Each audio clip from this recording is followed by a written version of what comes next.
Dan, good morning. How you holding up? I'm holding up well. How are you fellas? Doing well. We are getting ready for the draft, as I'm sure you are already prepared for, and it is going to be interesting because the Bears, they have a lot of needs, and they've got some picks, and you feel like they can make an impact. You're still wondering if they're done with any big-time moves, and by that, we had a conversation earlier about Dexter Lawrence and his availability and his potential. Should you make a move for him with the Giants? Now, he may well end up reaching a conclusion to his contract status with them, but at this point, just another player out there you need to look into. Did you guys figure out a way to increase the salary cap for the Bears to really seriously consider that? We did actually consider ways that they could redo some contracts, ways that they may trade a player to clear some more money. I'm not saying they should do any of this. I'm saying there are always ways. You could understand why they would aggressively try to figure out ways to, number one, make a deal, and secondly, create space under the cap if they could be that creative and aggressive.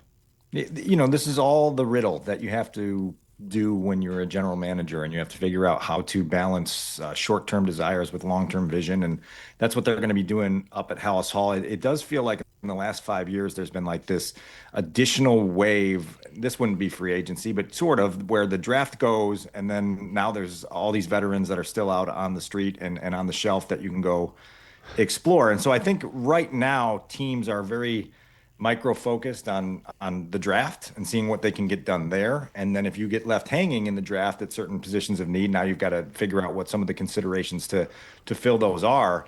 But look, this is a very important stretch here because, again, with the 4 picks in the top 90, they've got an opportunity to add very valuable talent and quality depth to this roster, and they're going to need to do so if they're very serious about sustaining last year's success. Good story in The Athletic this morning that you look at the entire offseason and the approach that Ryan Poles has taken. You had some time alone with him. You spent a lot of time examining the Kobe Bryant situation and the strategy behind that. But overall, Dan, how would you assess where the Bears are and how they got here in this offseason? It's a good question, David, because I feel like, things have been kind of calm for the last, 2.5 weeks, and you kind of forget how hectic it was in March and how much of a slalom that was for Ryan to deal with everything he had to deal with, starting with the surprise retirement of Drew Dahlman, onto the trade of DJ Moore, constantly monitoring the Max Crosby situation, trying to be very calculated with the free agency moves that you do make, and then the players you let walk away. So it was very busy, and Ryan had to navigate a lot. He's not a stranger to eventful marches, but this one felt particularly, versatile with the number of issues he had to deal with throughout the month. And I think given the constraints and where the roster is now, that they navigated that as well as they could. I think a perfect example is finding a way with your peripheral vision to pivot to Garrett Bradbury when you realized, oh man, we really need a starting center, and we've got to figure out where the value is for us as the center market kind of explodes as a result of what was happening with Tyler Linderbaum. So we know they've got the 25th pick in the draft. They also have some second round pick. They've got some good spots for them, whether it's 57, 60, 89. Those are all in the top 90, let alone the top 100. When you look at their top needs, we always talk about an edge. We talk about a defensive tackle. They've added a lot of tackles. I mean, they have a lot of bodies there. Whether you are a fan of Javon Dexter or Grady Jarrett can turn it around, or any of the guys they brought in, you still need a safety. You talk about the center position. Could they add a guy and try to make them? Yeah. How do you break down the biggest needs among those top 90 picks? Well, let's start on the defensive front, because I do think you're right. They've added a lot of bodies at defensive tackle. They have a lot of bodies at defensive end, and they feel confident that this coaching staff can get the most out of the guys that are already on the roster. And so what that does is it gives you flexibility. But I think we're all in agreement that whether it's at edge or tackle, you need more disruption up front. And so somewhere in those first 3 picks, ideally, preferably in the first 4 picks, you need to go to bed next Friday night feeling like you've added an impact disruptor to your defensive front. And so how that looks, I don't know yet. That board's going to move in a lot of unpredictable directions. The consensus amongst people around the league is that there's a clump of talent between like picks 20 and 50 that's very similar. And so it's really just kind of building by building. What's your flavor and what do you prefer? They're going to have to figure that out. And we always have this discussion every year at this time about, best player available versus need. Well, supply and demand factors into that all the time. And so you have to look at your board and figure out which positions are deepest and how can we navigate this in a way that allows us to make the best collection of decisions, and it's not just about making that first decision with the number 25 pick and ignoring what's coming behind that. So you've got to marry all those things together. I think I start with the defensive front and marry together that idea of edge or defensive tackle. Just find 1 or 2 disruptors there early in this draft and feel good about it. But what if they go offense? Can you envision that? And would that be an indication that Ben Johnson has hijacked the entire process? Well, where I go, if we're talking about number 25, if there's an offensive tackle there that you love, that you think can be a plug and play guy at left tackle for a long time, you definitely consider that. And if he's graded that highly on your board and you guys have had the discussion, for months about not feeling really comfortable right now about the competition that's set up at that position, then yeah, absolutely. That makes sense. But again, with that, David, now you've got these 3 picks the following night that you've got to look at your big board and be like, okay, we have answers for the defensive line there if we do go this direction and find ourselves a left tackle.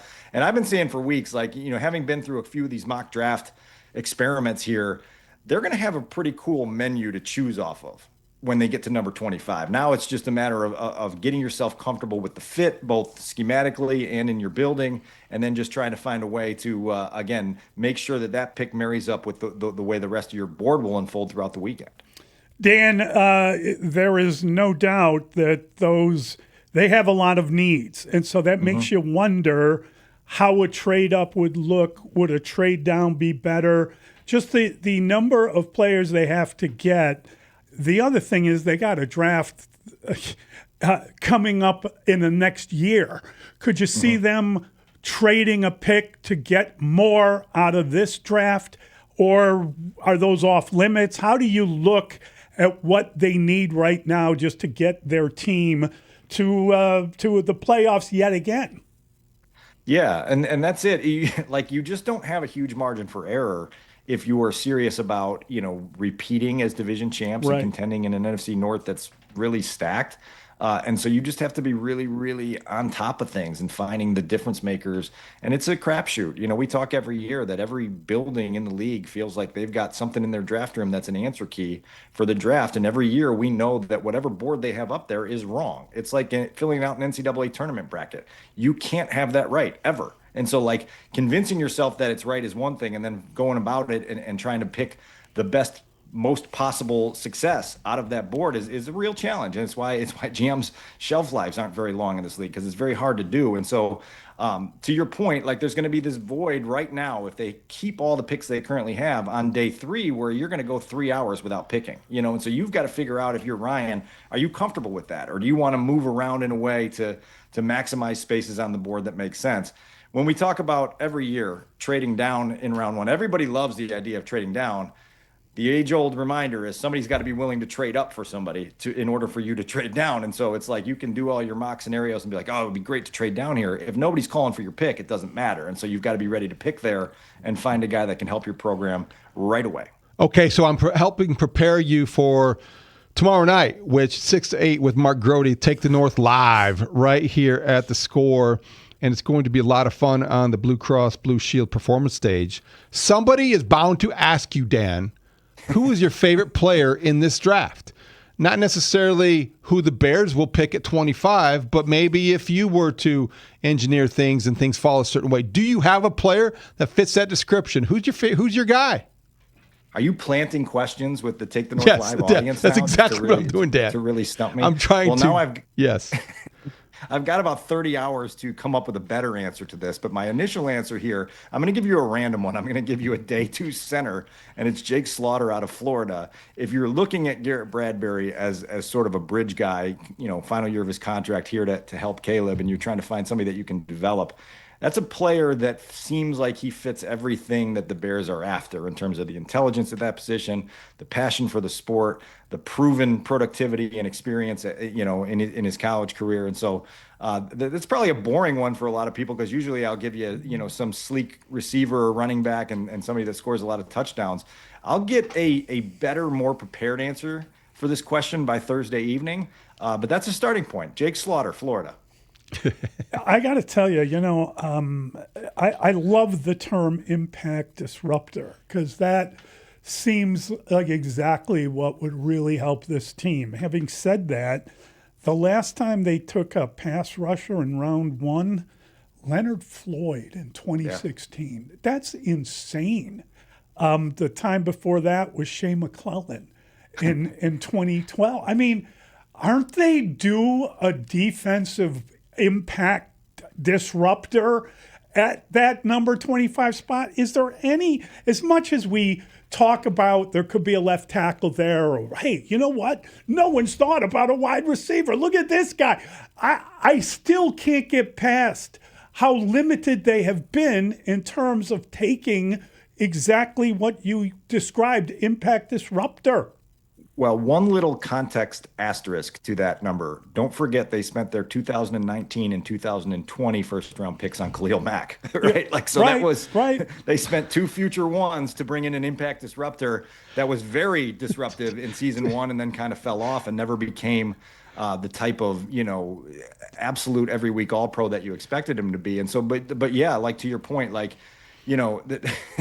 the difficult part about being successful in this league and sustaining success in this league is that every year there's a new problem to fix, and so we give them a lot of hell for not using a lot of early draft capital on offensive linemen either, and now defensive ends either. And so you're constantly navigating this because you are trying to fill holes that you thought you had already filled. And that's been the plight of a team that finished in last place for a lot of those years and has been mediocre, with the exception of 2 seasons during my time on the beat. And so this is it. You've got to capitalize when your window's open. The Bears' window is open now. They hope to keep it open for a long time. In order to do that, you've got to be successful in the draft, and you've got to figure out what that looks like next week. Did you just create another term, context asterisk?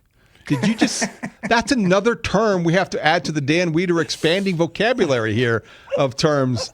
All right. We'll have a glossary out by the end of the month. I cannot wait for the glossary. Take the North Glossary. We need that with Grody as well.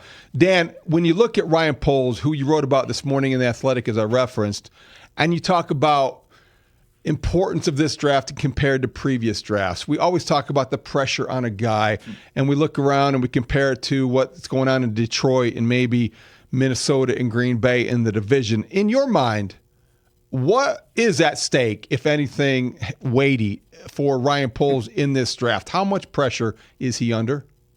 To give you a Foxyism, well, they're all important. Every draft's important. And so you got to be ready to understand that there is no time to exhale in this league.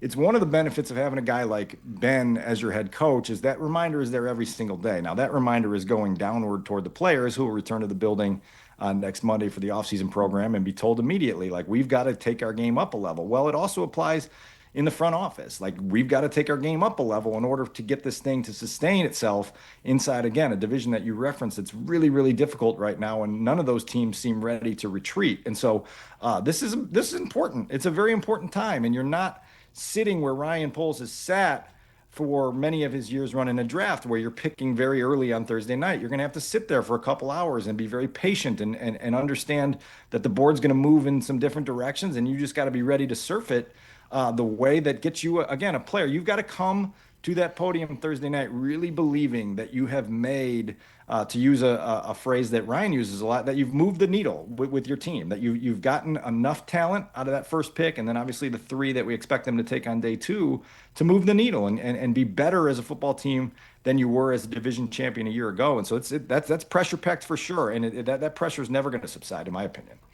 Dan, I think there are people tend to reference drafts kind of in the way the Bulls have. The Bulls have 2 picks now high in the draft. But don't forget about Noah Essengay. They took him a year ago. He'll be like another pick. And you get that if you listen closely enough about Shamir Turner, about Zay Frazier, or about whomever it might be.